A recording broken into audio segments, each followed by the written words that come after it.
Bonjour les enfants, c'est papa. Mon mur est un asile psychiatrique à ciel ouvert et ma salle d'attente est toujours bondée. Bienvenue à la clinique les enfants. Laurent Gbagbo lui l'a dit niet. Laurent Gbagbo a dit niet.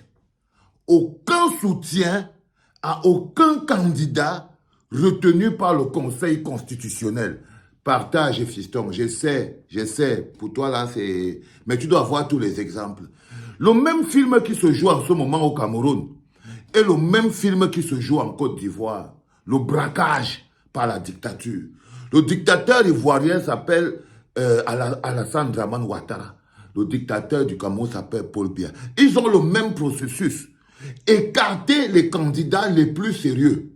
C'est ça. Ils sont tellement lâches, les deux. On ceci en particulier, c'est que dans leur pure lâcheté et dans le soutien franco-africain, ils ont réussi à mettre sur pied un mécanisme qui est le même qu'au Cameroun et en Côte d'Ivoire. C'est-à-dire, première chose, écarter tous les candidats les plus sérieux.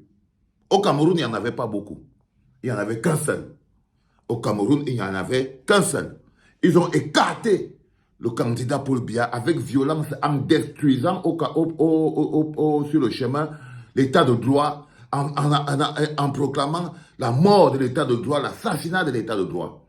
Ça veut dire qu'ils ont détruit au Cameroun.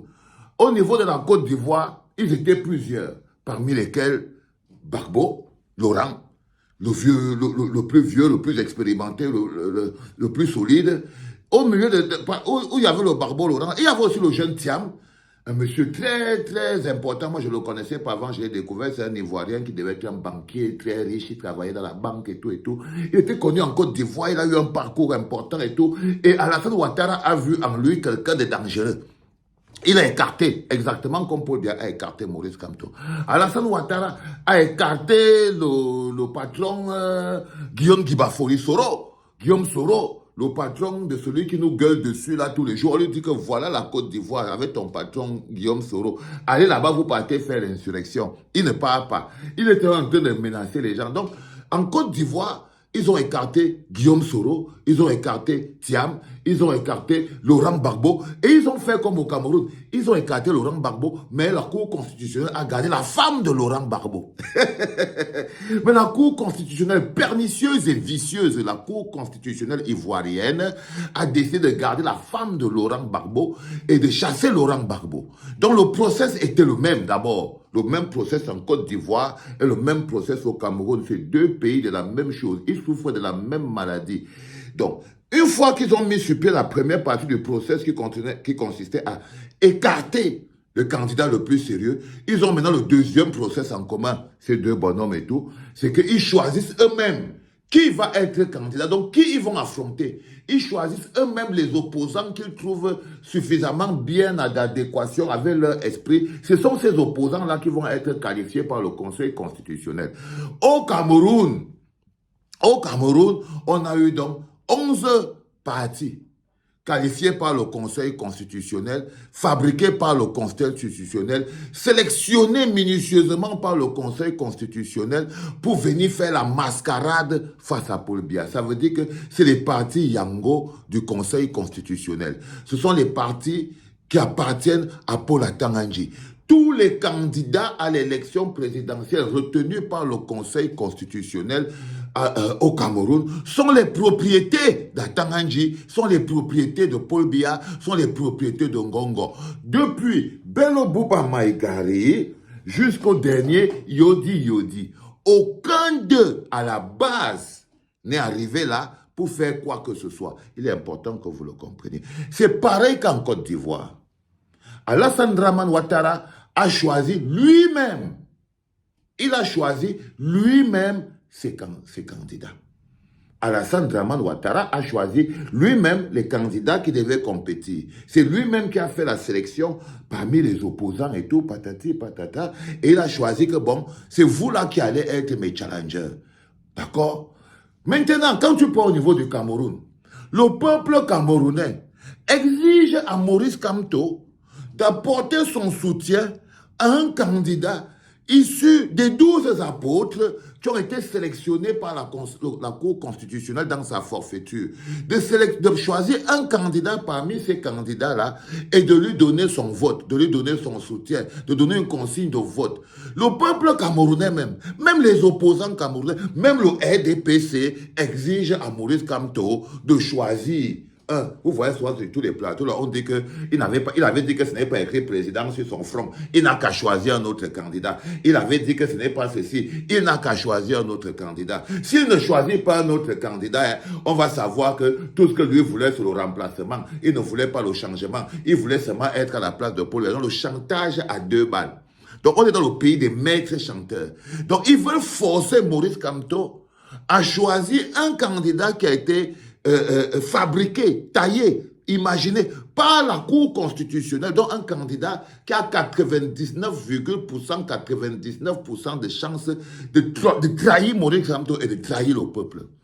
Un candidat qui a forcément sa feuille de lutte, sa feuille de route. Le peuple camerounais, les opposants, dans leur lâcheté globale, essayent de forcer donc Maurice Kamto à donner sa légitimité. Parce que si tu es au Cameroun, par exemple, Laurent Gbagbo, il est un peu seulement ce que Maurice Kamto est au Cameroun. Hein.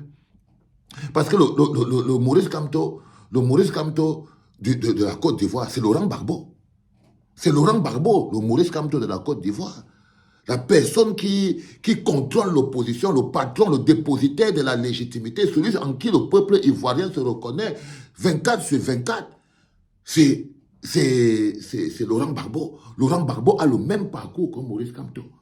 C'est des gens qui luttent contre la dictature en s'appuyant sur l'état de droit. Laurent Gbagbo, comme Maurice Kamto, n'ont pas peur de la prison.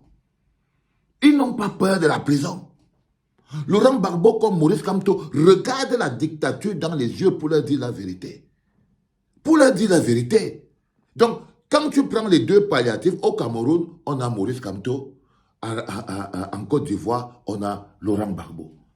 Maintenant, ce qui se passe au Cameroun, en Côte d'Ivoire, c'est que Laurent Gbagbo, face à la pression, parce que la même pression qu'on a mis sur Maurice Kamto, pour lui dire que non, il faut que lui, il choisisse un candidat parmi les 9 apôtres de Paul Biya pour aller se faire harakiri sur ce nom.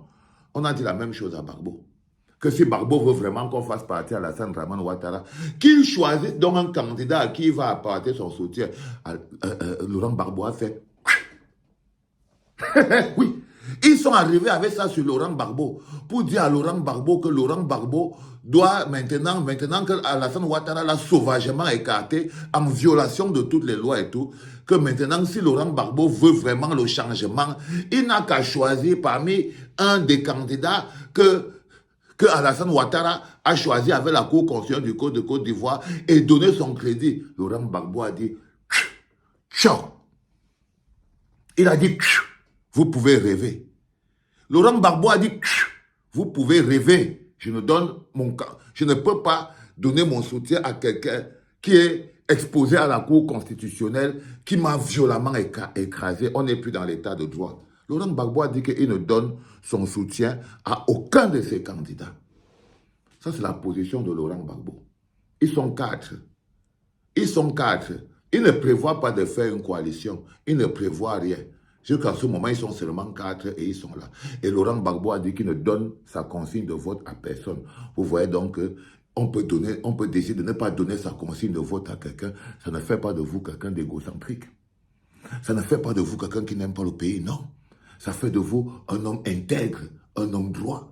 Quelqu'un qui est intransigeant avec ses valeurs. Je voulais donc vous compreniez que ceux qui pensent qu'à chaque fois, il faut aller soutenir un candidat de l'opposition sous prétexte, non, ce n'est pas à tous les prix. Ce n'est pas à tous les prix. Et là, la Côte d'Ivoire vous parle. Laurent Gbagbo, il a dit, jamais il ne suit aucun des candidats. Au Cameroun, avec la pression encourue, Maurice Kamto a dit, écoutez, moi je suis quelqu'un qui écoute le peuple. J'écoute le peuple. Le peuple a besoin que vous fassiez une coalition. Ok, vous ne pouvez pas y aller avec la candidature unique, je peux comprendre. Il faut au moins que vous trouviez un consensus entre 1 ou 2 ou 3 candidats importants. 4 candidats, vous pouvez faire le consensus avec. Et si ça ne suffit toujours pas, il est allé plus loin. Il a dit que les 2 candidats du Nord se mettent d'abord ensemble, c'est-à-dire Bello Bouba Maïgari et Issa Chiroma Bakari.